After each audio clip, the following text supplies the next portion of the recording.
Hi guys, Steve Buchenroth here from Midwest Corporate Air. Today we're going to talk about inoperative equipment as presented in the Pilot's Handbook of Aeronautical Knowledge, Chapter 9. And what the PHAC tells us about inoperative equipment is, as a pilot, we must have all of our equipment operative in order to take off on a flight, unless we go through one of two paths in case something isn't working. One path is, if we find something that's not working, we could utilize an MEL, a minimum equipment list. But that's all assuming that we have a minimum equipment list. We've already applied for that and we have it. And that is a very uncommon thing in the Part 91 small aircraft side of things. Most of the time, the MEL applies to like turbine aircraft in Part 91, or the turbine aircraft in 91 subpart K, like a flex jet or a net jet, something like that. Another is the airline world, Part 121 or Charter 135. But 91 operators, again, that fly small aircraft don't typically have that. But in the late 60s, the FAA offered up a deferral process for people that they could still fly the small aircraft when they found something wrong, yet it was not a safety issue. So we either have an MEL and we utilize it for inoperative equipment, or we don't have an MEL, which is the common thing. So if we find a problem with our airplane, we really have three choices. We can, one, repair it, or two, we can simply cancel our flight, or we can go down the path of deferment. So if we determine it's not a safety flight item and we're willing to defer the aircraft, the maintenance on the aircraft, we can go down this deferment process. Now, what I use is an acronym called KART, K-A-R-T. I look in my KART. And I want to tell you, I didn't think this mnemonic memory aid up. One of our students that came through the school did, and I'd love to give them credit for it, but I don't recall which one it is. So if you see this video and you're that person, let me know. But this works pretty good. If we look at our KART, we look into our KART, the very first thing we can do is look into our KOEL. The K and KART is the KOEL. And looking in the KART at the KOEL, we always have to look through day VFR to make sure that is it needed for day VFR, night VFR, or IFR. That's how many of the KOELs are written. But some of the KOELs, like Cirrus, add 4 buckets instead of 3. They do day VFR, night VFR, day IFR, and night IFR. So however the KOEL, the kinds of operation equipment list, in your aircraft flight manual defines it, we have to start with that KOEL. Well, we don't have to start with it, but that's going to be the most limiting, more than likely. The next thing we look at in our KART, the A is for ADs. So we look at, make sure we don't have any ADs that would limit us from flying that plane. And or rotorcraft, if that's what you're using, or glider. The third thing is the regulations. The R is the regs, 14 CFR regulations, the 91-205. Here, that's where we take a look at the A tomato flames. If you're a user of that process, A tomato flames, you're going to take a look at day VFR on the regs. You're going to look at the night VFR on the regs, and then you're going to look at the IFR. So, and last of all, we're going to take a look at the T in the KART, which is the type design. So K is for the KOEL, or the kinds of operation equipment list.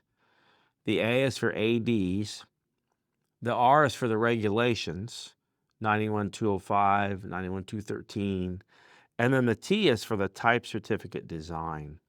Now, if you've went through that process and you've determined that you want to defer it and you've determined you can defer it, now we go to the last two areas.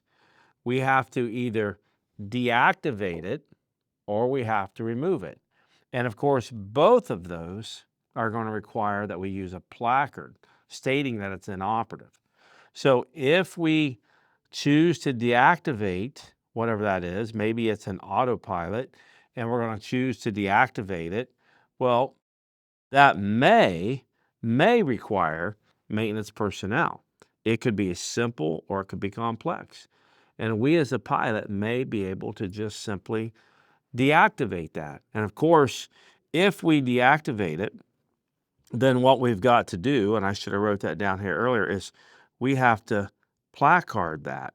If we deactivated it, we have to placard it. The other process that we would do would be that we need to remove it.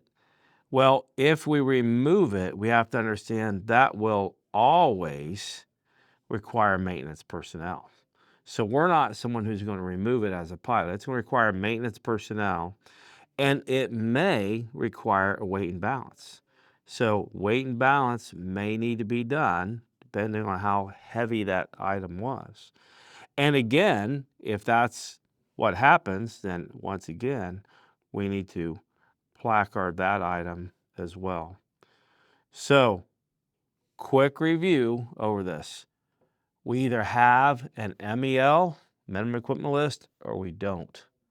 And if we don't, we have to make a decision. We're either going to get the item repaired, or we're going to follow a deferment process, or we're going to cancel our flight. And if we follow a deferment process, we're going to look at our KART. Our KART contains a kinds of operation equipment list, ADs, regulations such as 91205 and 91213, and a type design.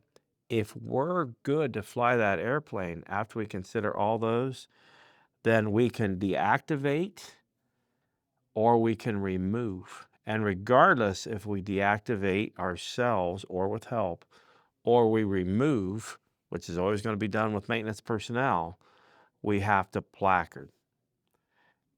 With that, you should have a pretty good understanding of the inoperative equipment process, which is oftentimes tested on pretty much every check ride. It's tested on private pilot, instrument, tested on commercial, oftentimes tested on CFI as well. Let's take one more look at things too. Let's take a quick look at what instruments must you always have to fly with. You always need, of your basic six-pack, we'll just kind of draw this out real quick, your basic six-pack of instruments, whether you're using glass or not, the instruments that you always need to fly with, according to the FAA, we always have to have, we always have to have an airspeed indicator, and we always have to have an altimeter. For the most part, it depends, case-by-case basis, but most of the time, these instruments right here could fall under some sort of deferment process if it's a day VFR. But you're never going to defer an airspeed indicator, nor are you going to defer an altimeter. Hey, I hope this video helps. Don't forget to go to page 9-9 in the present PHAC. Read that and look at your 91205 and 91213 regs. Cross-check with this video, and you should be all prepared to understand how to handle inoperative equipment. Hey guys, thanks a lot for watching our videos. If you like what you see and it helps you out, by all means, please give us a like, subscribe to our channel, and if you're interested in flying with Midwest Corporate Air, just take a look at our website. The information we need is on there, and we hope to see you in the future. Thank you.